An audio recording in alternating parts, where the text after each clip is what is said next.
Hello, प्रणाम सगळ्यांना. नमस्ते सगळ्यांना, आत्मवंदन आणि सगळ्यांचं स्वागत आहे आजच्या सत्रामध्ये. आपल्या सगळ्यांचे हायर सेल्फ, उच्च आत्मा, त्यांचं मी सगळ्यात आधी आभार व्यक्त करते की त्यांच्यामुळे आपली साधना घडती. आपल्यासोबत जे एंजल्स आणि आर्क एंजल्स आहेत त्या सगळ्यांना मी प्रणाम करते. सोबतच आपल्या सगळ्यांचे सद्गुरू, थँक्यू सो मच महाअवतार बाबाजी, ब्रह्मर्षी पितामह पत्रीजी, थँक्यू. खूप खूप प्रणाम करून आपण आजच्या सत्राची सुरुवात करू. माझा लॅपटॉपचा जो फ्रंट कॅमेरा आहे तो लॅपटॉप नुकताच मी दुरुस्त करून आणला आणि त्याला पुढे प्लास्टिक लावलं होतं आणि त्यामुळं ते प्लास्टिक आहे हे मला कळलंच नाही. आणि मी ते कॅमेरा खराब झालाय का काय, ब्लर झालाय, म्हणून मी त्याला थोडं स्वच्छ करत होते. आणि त्यामुळे कालचा आपला जो व्हिडिओ आलाय तो थोडा ब्लर अशामध्ये आलाय. मला कोणीतरी मेसेज पण केला होता की व्हिडिओ ब्लर दिसतोय म्हणून.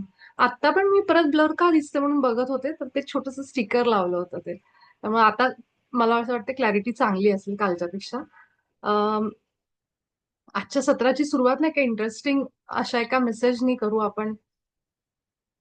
म्हणजे मी इंटरेस्टिंग ह्याच्यासाठी म्हणते की ह्या समाजामध्ये आपण जिथं राहतो तिथं लोकांनी आनंदी राहिलेलं सुद्धा समोरच्याला बघवत नाही. ही सध्याची ही सध्याची एनर्जी आपण आजूबाजूला बघतो. आपला आनंद पण कुणाला सांगणं आपल्याला भीती वाटते. आणि हे फॅक्ट आहे, ही वस्तुस्थिती आहे. आपण म्हणतो की आपण पॉझिटिव्हिटी, आपण सकारात्मकता, आपण हे सगळं पसरवायचा प्रयत्न करू, हे करू, पण आजूबाजूची लोक, आपल्या घरातली लोक, समाजातली लोक त्या पद्धतीने त्या एनर्जीला असणं गरजेचं आहे. तर आपण त्यांच्याबरोबर त्या सकारात्मक न्यूज, सकारात्मक गोष्टी शेअर करू शकतो. जर आपल्या बरोबरचा माणूस त्या निगेटिव्ह त्या एनर्जीमध्येच नाहीये आणि अजूनही थोडं एनर्जी जुनी आहे त्यांच्यामध्ये, थोडे जुने विचार आहेत, अजूनही ते अशा सगळ्या भावनांना जवळ घेऊन बसले, द्वेष असतील किंवा निराशा असेल किंवा अशा अनेक अनेक आपले इमोशन्स, तर त्या लोकांबरोबर डील करणं फार अवघड जातं. हे सांगायचं रिझन असं, आपल्याच ग्रुपमधली मास्टर आहे आज, तिचा मला मेसेज आला. कालचं जे आपलं सत्र झालं आणि 25 तारखेचं तिने सत्र मला वाटतंय नंतर केलं असेल, 2 दिवसांनी किंवा काल वगैरे असं. तर त्याच्यामध्ये मी सांगितलं होतं की आपल्या आयुष्यात अशी जी लोक आहेत जी आपल्याला, त्यांचा त्रास होतो, पण आपण नाईलाज आहे आपला, अशा वेळी आपण ते कर्म तिथंच संपावं. पुन्हा आपल्याला नवीन जन्म घेऊन नवीन एक सायकल क्रिएट करायची नाही कर्माची. म्हणून अशा सगळ्या लोकांना आपल्या हृदयातनं प्रेम आणि प्रकाश पाठवा आणि ती सायकल तिथंच ब्रेक करा. त्यांच्याशी रोज उठून सामना करावा लागत असेल, पण तरी सुद्धा जेव्हा आपण प्रेम आणि प्रकाश पाठवतो, निगेटिव्हिटी न ठेवता, तर आपण ती सायकल तोडतो, त्याच्यातनं बाहेर पडतो. आपली कर्तव्य करत राहायची, कारण ते आपला धर्म दिलेला आहे, धर्म म्हटलं गेलेलं आहे गीतेला. ह्याच्यामध्ये जसं त्या दिवशी आपण बोललो, प्रेमानंद महाराजांचा जे पण व्हिडिओ टाकला होता त्याच्या कॉन्टेक्स्ट मध्ये मी त्या सेशन मध्ये बोलत होते. तर त्या मास्टरनी मला असा मेसेज टाकला की ज्या बिल्डिंग मध्ये ती राहते, ठीक आहे, तर तिच्याबरोबर अनेक गोष्टी घडलेल्या आहेत. मी स्वतः तिच्याशी पर्सनली भेटून माझं बोलणं झालेलं आहे तिच्याशी. त्यामुळे तिच्या आयुष्यातल्या बरेचसे प्रसंग मला माहिती आहेत. खूप लहान वयामध्ये तिने खूप खूप गोष्टी, खूप दुःख सहन केलंय. आणि खरं प्रत्यक्ष सांगायचं झालं तर आई वडिलांकडनंच पहिलं तर दुःख तिला मिळालंय. त्यानंतर बिल्डिंग मधली लोक. आता अनेक वर्षानंतर त्यांचं त्यांच्या घरावर म्हणजे तिच्या म्हणण्यानुसार काळी जादू वगैरे पण करण्यात आली आणि त्याच्यामुळे त्यांचं खरंच खूप नुकसान झालं, असं जे तिने मला सगळं सांगितलं.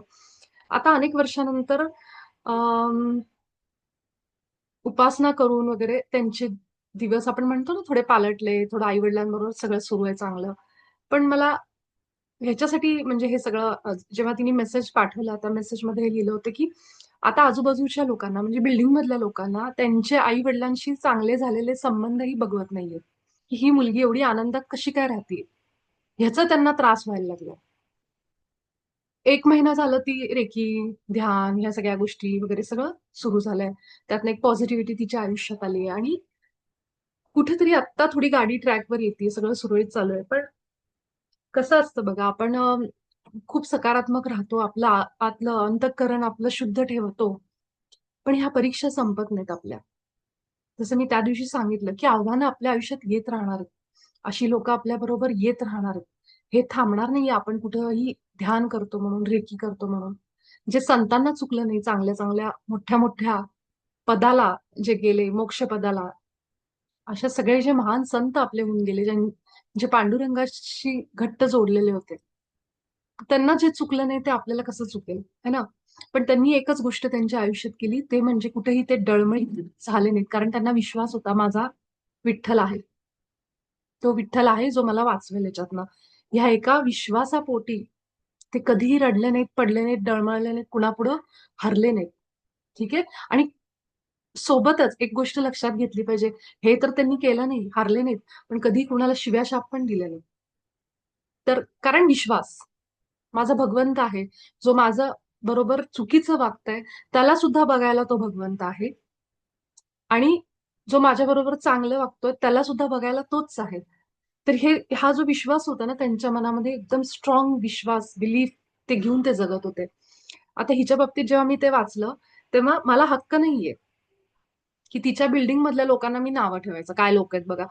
आत्ता मी तुम्हाला सांगताना सांगतेय ह्या भाषेमध्ये, की अशी लोकं आपल्या आजूबाजूला आहेत, की ज्यांना आपण आपलं सुख पण नाही सांगू शकत.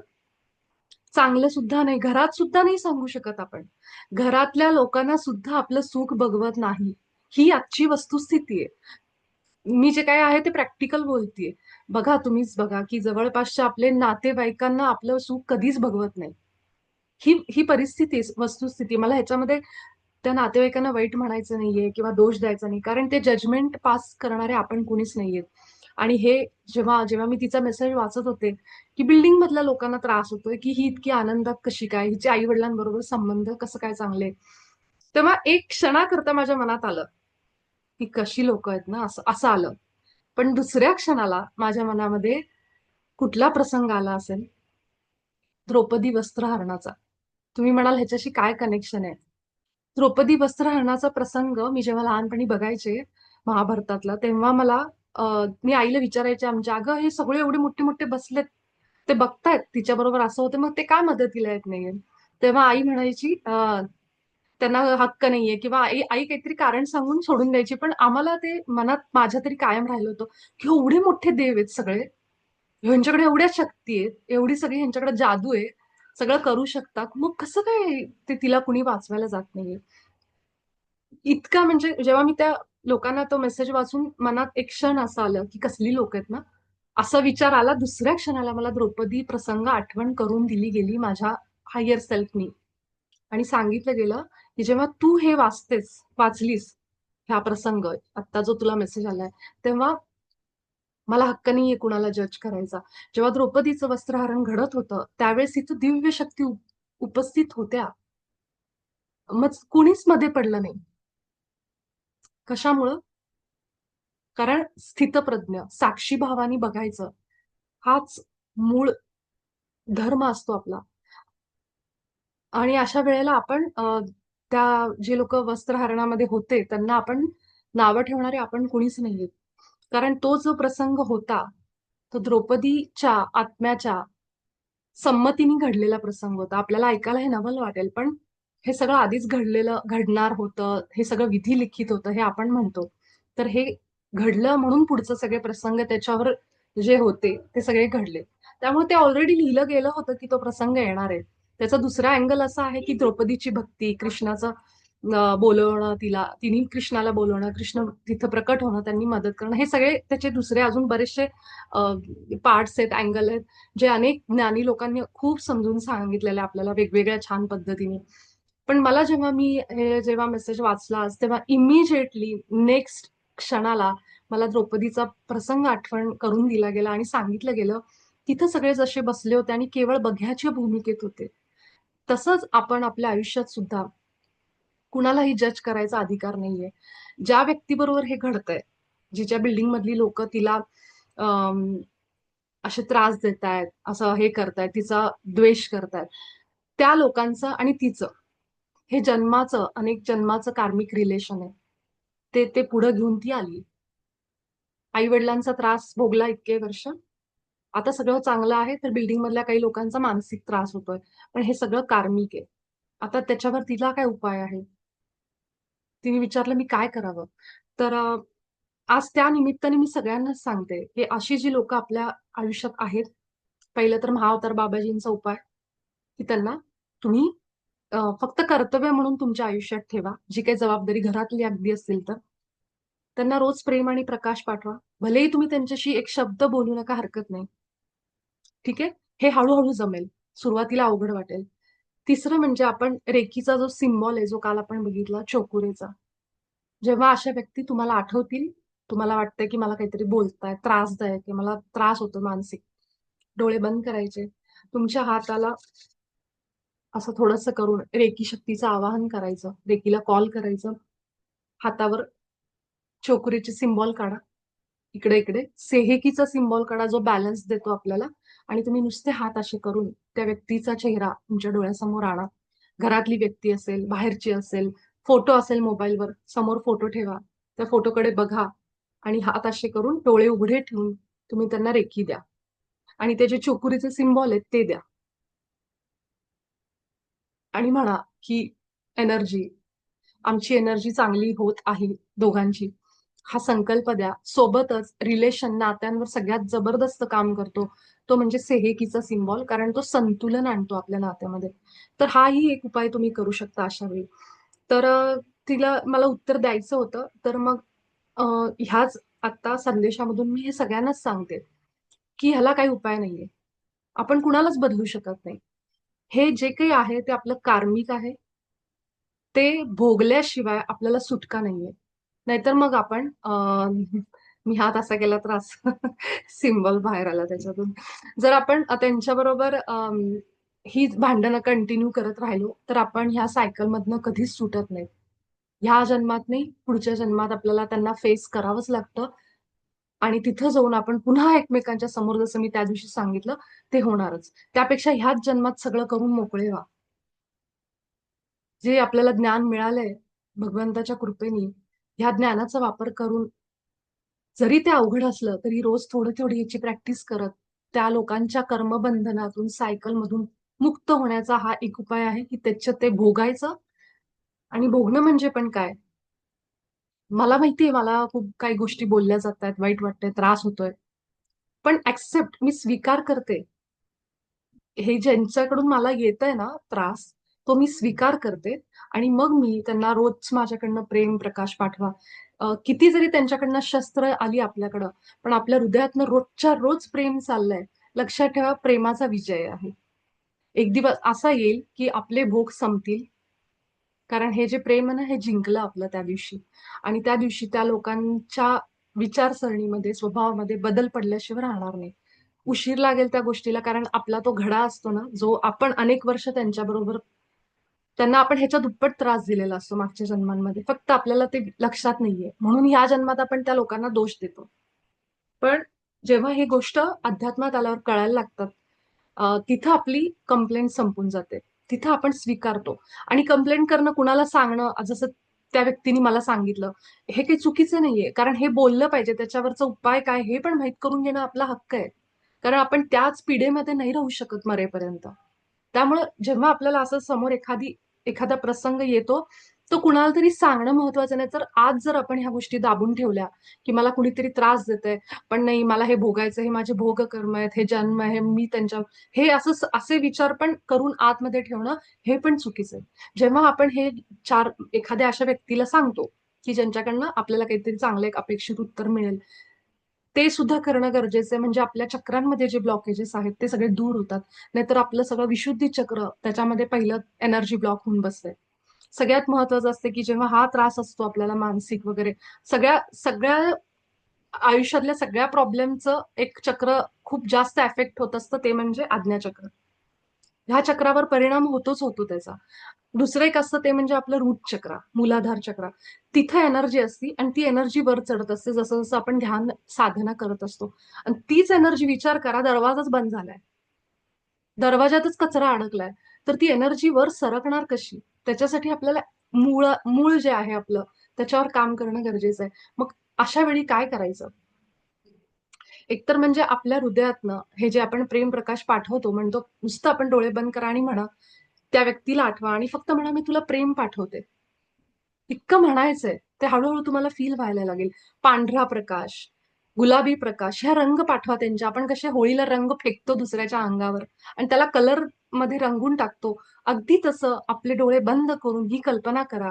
त्या रंगाला एक एक फ्रिक्वेन्सी आहे. गुलाबी रंग हा प्रेमाचा रंग म्हणला जातो, कारण खरोखर गुलाबी रंगाला ती फ्रिक्वेन्सी आहे. पांढरा रंग शांतीचं प्रतीक म्हणलं जातं. तर हे जे आपल्याला दिलं गेलेलं आहे ना, ह्याच्या मागे खरंच सायन्स आहे. तुम्ही त्या लोकांचे चेहरे समोर आणा जे सतत चिडचिड करतात, रागराग करतात, घरामध्ये अवघड होतं त्यांच्याबरोबर राहणं.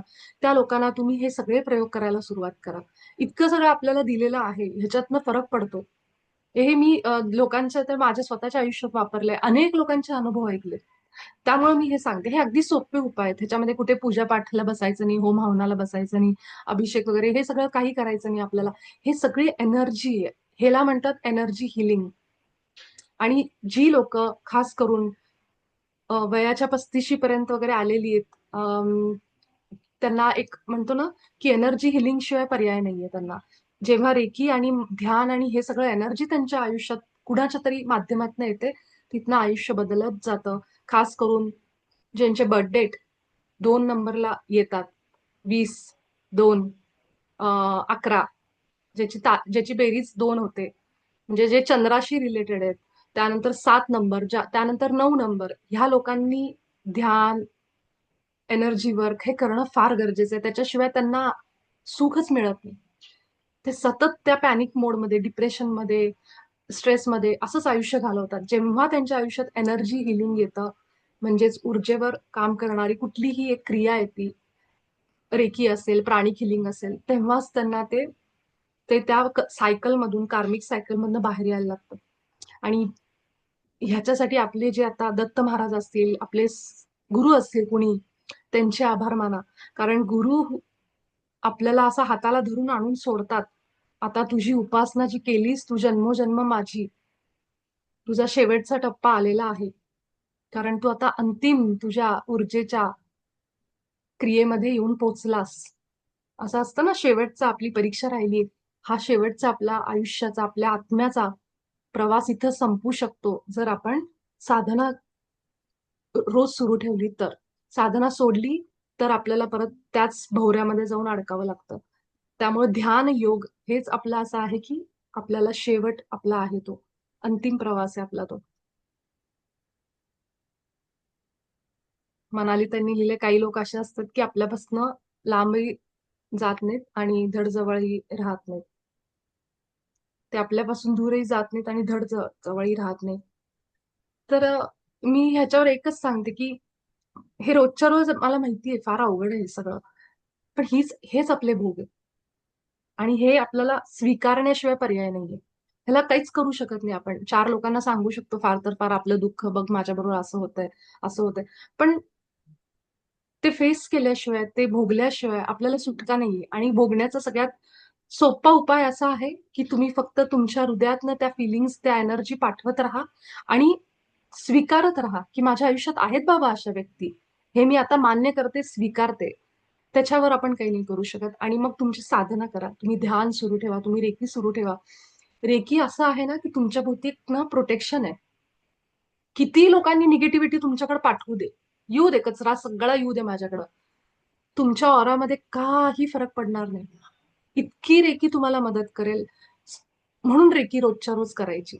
मी अगदी कळकळीने सगळ्यांना सांगते की तुम्ही ध्यान ते करतच राहा, पण रेकी आपलं आयुष्य खूप बदलते. आपल्याला कुणाचाही निगेटिव्हिटीचा त्रास होत नाही जर आपण रेकी रोज करत असू तर. तिथं आपले गुरु बोलवायचे, आपले इष्टदेवता बोलवायची. हे जे काल आपण सिम्बॉल बद्दल ऐकलंय, हे सिम्बॉल द्यायला सुरू करायचं. जेव्हा ती व्यक्ती समोर येते आपल्या, एखादी रागीट व्यक्ती समोर आली, त्रास देणारी, फक्त काय करायचं, आपलं जे थर्ड आय आहे इथलं, इथून सेहेकीचा सिम्बॉल आपल्या आपल्या थर्ड आय मधनं त्याच्याकडे चाललाय. हे तुम्ही त्याला द्या. हाताने कसं देतो आपण हे घे म्हणून, तसं तुमच्या इमॅजिनेशन मध्ये तुम्ही इथून ती चिन्ह बाहेर टाका. अशा गोळ्या सोडतो ना आपण, गोळ्या मारतो त्याप्रमाणे हे सगळं बाहेर चालली ती एनर्जी आणि त्या व्यक्तीकडे चालली. एवढं त्याला काही सांगायची गरज नाही, त्याला काही त्याच्याकडे बघायची पण गरज नाही. फक्त ते आपल्या इथून निघतं आणि त्या व्यक्तीचा जरी चेहरा आपण डोळ्यापुढे आणला ती त्याच्याकडे पाठवा. हे सगळं आपण करू शकतो. इतकी आपल्याकडं एनर्जी आहे आपल्याकडं. आणि तुम्ही बघाल, मी हे सांगते कुठेही खोटं नाहीये. तुम्ही बघाल की जेव्हा तुम्ही हे रोज करताय, त्या व्यक्तीला आठवून आठवून आपल्या बिल्डिंग मधली लोक त्रास देत आहेत आपल्याला, रोजच्या रोज तुम्ही त्यांना आपल्या हृदयातनं पाठवा प्रेम आणि प्रकाश. आणि रोज त्यांना ती सेहेकी जे सिम्बॉल आहे संतुलनाचं ते पाठवा. असं इमॅजिन करा की ते हवेत सगळीकडे पसरलंय आणि त्यांच्या घरामध्ये चाललंय, त्या व्यक्तीकडे चाललंय. तुम्हाला 15 दिवसात त्या व्यक्तीमध्ये बदल जाणवेल. हेच आपण करू शकतो, दुसरं काही नाही. कारण आपला जो सबकॉन्शियस आहे त्या व्यक्तीच्या सबकॉन्शियसला जोडलेलं असतं. आणि आपण जेव्हा असे सिम्बॉल पाठवतो तेव्हा ब्रह्मांड मदत करतं आपल्यातलं नातं संतुलनात आणायला. आणि त्यांच्या सबकॉन्शियस पर्यंत जेव्हा ती सिम्बॉल जातात आणि जेव्हा मी डोळे बंद करून म्हणते की मी तुला प्रेम आणि प्रकाश पाठवते त्या व्यक्तीचा चेहरा डोळ्यासमोर आणून, तेव्हा माझं सबकॉन्शियस त्याच्या सबकॉन्शियसला जाऊन ते प्रेम द्यायला लागतं, जे आपल्याकडनं मागच्या जन्मामध्ये त्याला खूप आपण हर्ट केलेलं आहे, त्रास दिलेला आहे. ह्या जन्मात तो वसूल करतोय आपल्याकडनं. पण जर मी रोज त्याच्या त्रास देण्यात देतोय तरी सुद्धा मी जर त्याला प्रेम पाठवायला लागले, तर ती वसुली पूर्ण होते. आणि तुम्ही बघाल की त्या माणसाचं वागणं बदललं. कसं काय बदललं? लोक मला, माझ्या मैत्रिणी मला फोन करतात की कसं शक्य आहे असं आमच्या बाबतीत, असं कसं काय होऊ शकतं? मी म्हटलं तुम्ही जी एनर्जी आहे ना, त्यांचा त्रास होतोय तुम्हाला, तरी सुद्धा तुम्ही त्यांना पाठवताय, हेच महत्वाचं आहे. इथंच तुमचं पारडं एकदम खाली गेलं. तुमचं जे जे घडा होता तुमचा तिथंच संपला. म्हणून म्हणतात की ध्यानामध्ये आल्यानंतर एनर्जीवर काम केल्यावर तुमची कर्म जळतात. ह्यालाच म्हणतात की तुम्ही अनेक सायकल मधनं सुटता. कारण लोकांना समजलं ना, सिक्रेट आहे हे सगळं, हे सगळं ज्ञान आहे ना. हे हे तुम्हाला आता असं वाटत असेल, पण हे सगळं ना, हे गुप्त ज्ञान आहे. आणि हे जे करतात म्हणून तर महावतार बाबाजी एवढे मोठे योगी आज. तुम्ही युट्यूबवर बघा महावतार बाबाजींचं, त्यांच्या पुस्तकामध्ये ही गोष्ट दिलेली आहे की कसं दुसऱ्याला तुम्ही तुमच्याकडं तुमच्या बाजूनी वळवू शकता. तुम्ही त्याला रोज प्रेम आणि प्रकाश पाठवा तुमच्या हृदयातनं, म्हणा त्याला चेहरा आणा, मी तुला माफ केलं म्हणा. आणि नुसतं तुम्ही प्रेम प्रकाश पाठवायला सुरुवात करा. ती जी एनर्जी ना, तुम्हाला असं वाटेल की मला तर काही जाणवत नाहीये, खरंच जातीये का नाही, असे डाऊट्स येतील, पण ती एनर्जी खरंच जाते. जसं मी रागाला आले घरामध्ये, तर न सांगता सुद्धा माझा राग लोकांना कळला. अरे ही रागाला आली, आवाज चढला माझा, मी काहीतरी आदळआपट केली, तर लोकांना कळतं ना ते कशामुळं, माझे व्हायब्रेशन्स रागाचे, माझा आवाज वाढला, हे झालं. त्या पद्धतीनेच मी जशी प्रेम प्रकाश पाठवायला लागले, लगेच कळायला लागतं त्या लोकांपर्यंत ते बदल होतात. आणि ते तुम्हाला फक्त थोडासा वेळ देऊन तुम्हाला ते जाणवेल. तर ह्या गोष्टी आपण करू शकतो. दुसरं आपल्या हातात काहीच नाहीये. आपल्या हातात आहे की जे आपल्याकडे आहे एनर्जी, तीच आपण काम करायची, तीच एनर्जी सगळ्यांना पाठवायची. तर महावतार बाबाजींच्या ह्या नोटवर सगळेजण विश्वास ठेवा. आणि आपल्या आयुष्यात असे काही प्रसंग असतील, व्यक्ती असतील, त्याला रोजच्या रोज तुम्ही सुरू करा सेहेकी द्यायला. तुम्ही चोकुरे वापरा, त्यानंतर तुम्ही हृदयातनं लव्ह अँड लाईट, प्रेम आणि प्रकाशचे व्हायब्रेशन्स पाठवा. कलर्सचा वापर करा, रंग पाठवा, पांढरा, गुलाबी, गोल्डन. गोल्डन पण देऊ शकता एखाद्याला. तुमचा इंटरव्ह्यू आहे, तुमचं काहीतरी महत्वाचं काम आहे, त्याला सुद्धा तुम्ही चोकुरे आधीच पाठवू शकता. माझं 4 दिवसांनी जर महत्वाचं काम आहे, कुठेतरी प्रेझेंटेशन द्यायचे, काहीतरी मीटिंग आहे, पैशाचं काम आहे, कसलंही काम आहे माझं, छोटं मोठं, मला काही खरेदी करायला पण जायची, तरी सुद्धा मी त्याला चोकुरे देऊ शकते. कसं म्हणायचं की मी जिथं जाणार आहे त्याला मी आत्ताच चोकुरे पाठवते, त्याला मी आत्ताच प्रेम आणि प्रकाश पाठवते.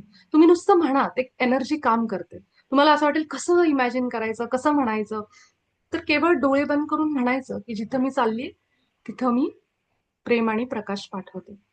ते जी एनर्जी असते तिथं पोहोचली नुसतं म्हणण्याने देखील. हळूहळू ती फिलिंग यायला लागेल. आणि जेव्हा आपण ते फील करायला लागतो तेव्हा ते काम पटपट व्हायला लागतं. सुरुवातीला केवळ म्हणून तुम्ही प्रॅक्टिस सुरू करा. त्यानंतर तुम्हाला जेव्हा ते फील व्हायला लागेल, समोर कुणाचा तरी चेहरा आठवला, त्याला तुम्ही हळूहळू ती एनर्जी पाठवताय आणि ते फील करायला लागलात की तुम्हाला जाणवेल त्या माणसाचा स्वभाव जो आधी 15 दिवस लागले बदलायला, आता 4 दिवसातच माणूस बदलला. तर ते आपली एनर्जी आहे. हळूहळू आपला जितका विश्वास वाढायला लागतो आणि आपल्याला कळायला लागतं की ती ट्रिक कळायला लागते, कसं करायचं, कसं पाठवायचं. 4 दिवसात माणसं बदललीत माझ्या आयुष्यात ऑफिसमध्ये. मला असं वाटलं होतं ना की ह्या माणसामुळे मला जरा त्रास होतो, मी 4 दिवसामध्ये त्याला चोकुरे दे, त्याला कलर पाठव. आणि खरोखर अगदी म्हणजे मिरॅकल, जादू झाल्यासारखं त्या माणसानी इतकं गोड बोलावं माझ्याशी येऊन 4थ्या दिवशी. असे प्रसंग आहेत आणि हे फक्त माझेच नाहीयेत. अनेक लोकांचे ज्यांचे ज्यांचे मी वर्कशॉपमध्ये मी माझ्यासोबत होते, जिथे जिथे मी ज्यांना ज्यांना भेटले, त्या सगळ्यांनी मला हे अनुभव सांगितले. त्यामुळं हे अजिबात खोटं नाहीये. हे एनर्जी वर्क आहे. ठीक आहे. तर आय होप की त्या मास्टरला तिचं उत्तर मिळालंय की कशा पद्धतीने ती डील करू शकते ह्या लोकांबरोबर. कुणालाही बदलायला जायचं नाही, कुणाशी गोड बोलायला, कुणाला गळाभेट घ्यायची नाही. आपण बसल्या ठिकाणी त्या लोकांना बदलू शकतो. इतकी पॉवर आपल्यामध्ये. ठीक आहे. ते त्यांचं काम करतात, ते त्यांचा रोल प्ले करतात. त्यांचा काही दोष नाहीये. त्यांच्या बरोबर आपण जे वागलोय ते आपल्याला परत मिळतंय. पण आता जरी ते आपल्याला परत मिळते, पण माझ्याकडनं मी प्रेमच पाठवते. जेव्हा मी हे करते, प्रेमाचा मारा करते, तिथं माझी सायकल कट. मी मुक्त झाले त्याच्यातनं. आता मी त्यांच्याबरोबर नाही अडकणार. ठीक आहे. तर अशी सगळे कट कट कट करत जायचं, म्हणजे आपण पूर्ण जन्म मरणाच्या सायकल मधनच फ्री होऊन जाऊ. तर सगळी अशी बंधनं आपल्याला सगळी तोडायचीच, संपवायचीत ह्या जन्मामध्ये. तर त्यासाठी आपल्या गुरूंचे आभार माना, ज्यांनी आपल्याला हे ज्ञान पोहोचवलंय. ठीक आहे. तर आपण सगळेजण ह्याच नोटवर आज आपलं सत्र सुरुवात करू. आपण डोळे मिटून मोठे श्वास घ्यायला सुरुवात करू. आपल्याला माहिती आहे आपल्या श्वासांची क्रिया कशी आहे ते. आपल्या नाकाद्वारे मोठा श्वास घेत हळूहळू आपण आपल्या तोंडाने हे श्वास बाहेर सोडायचे. सुरुवात करताना आधी स्वतःला थोडंसं रिलॅक्स करत ध्यान अवस्थेपर्यंत, आपल्या शरीराला स्थिर होईपर्यंत दीर्घ श्वास सुरू ठेवा. आपल्या पाठीला आराम घेत आपले डोळे अगदी कोमलपणे बंद करत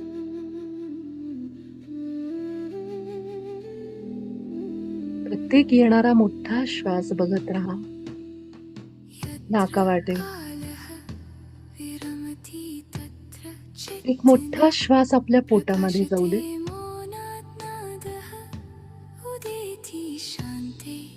आणि पोटातून अगदी सावकाश हळूवार बाहेर सोडा.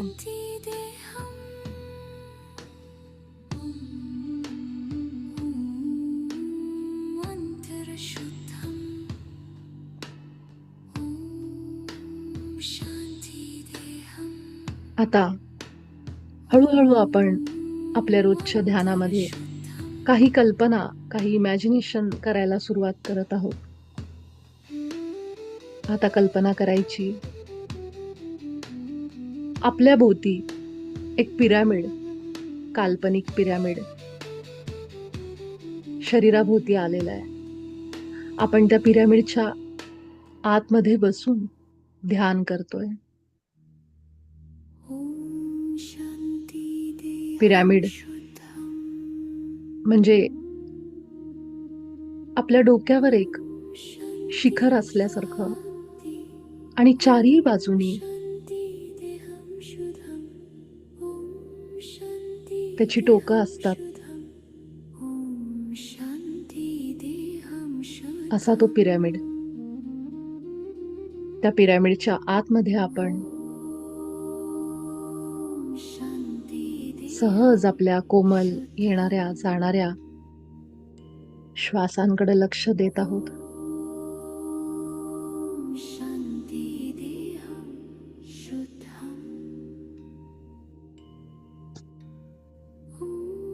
आपल्या हृदयावर लक्ष घेऊन जा.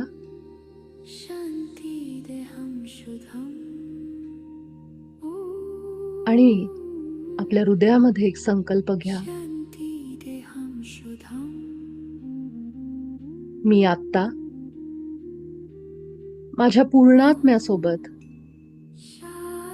ज्याने मला निर्माण केलंय, माझा क्रिएटर, त्याच्यासोबत एकरूप झाले आहे.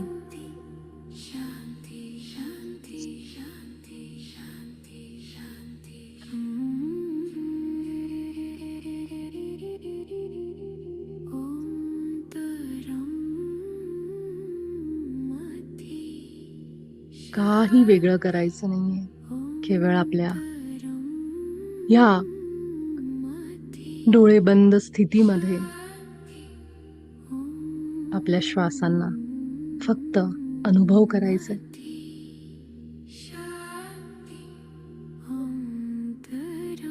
आपले येणारे आणि जाणारे कोमल श्वास बघायचे. आपल्या छातीमध्ये होणारी हालचाल बघायची. नाकावाटे आत जाणारा श्वास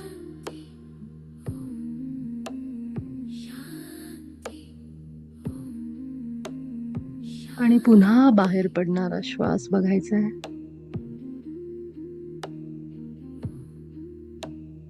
मध्येच एखादा दीर्घ श्वास घ्या. आपल्या पोटात वाटे पोट फुलवून मोठा श्वास आपल्या शरीरात.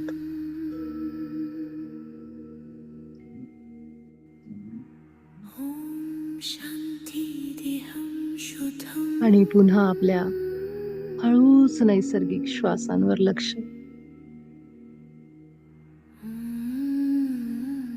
प्रत्येक येणाऱ्या श्वासाने माझे विचार कमी कमी होत जात आहेत.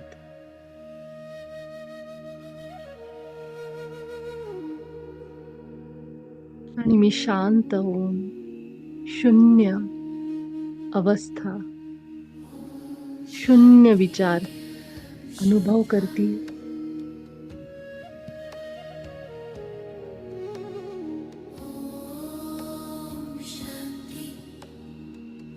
फक्त श्वासांची जाणीव.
हृदय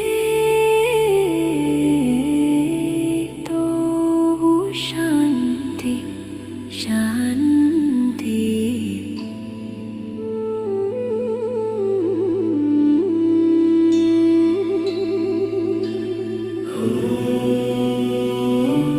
शांति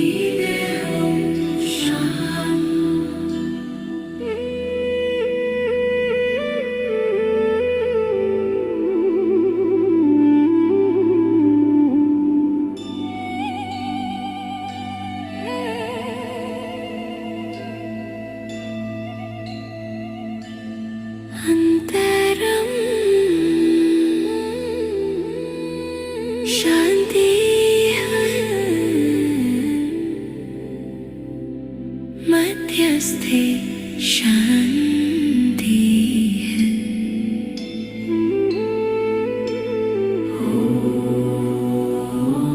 शान्ति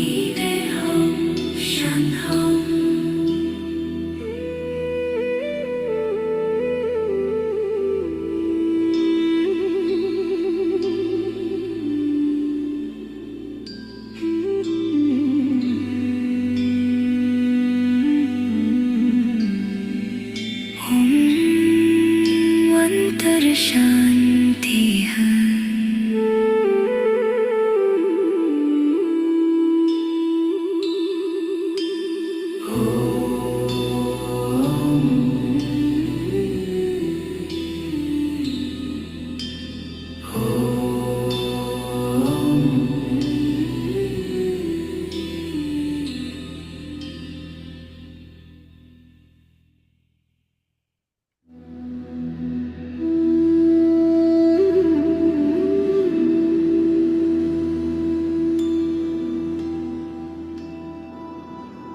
ओम शांति देहं शुद्धम्।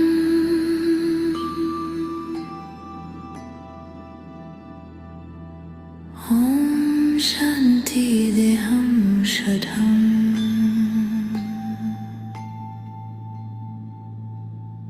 ओम शांति देहं शुद्धम्।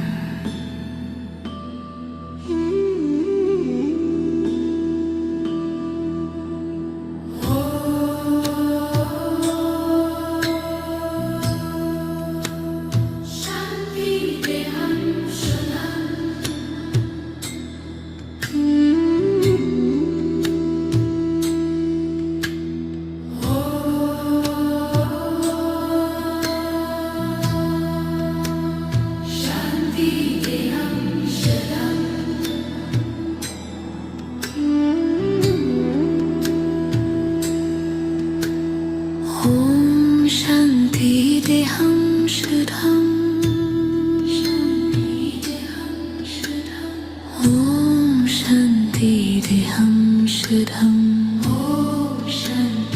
देहं शुद्धम्। ओम शांति देहं शुद्धम्। ओम शांति देहं शुद्धम्।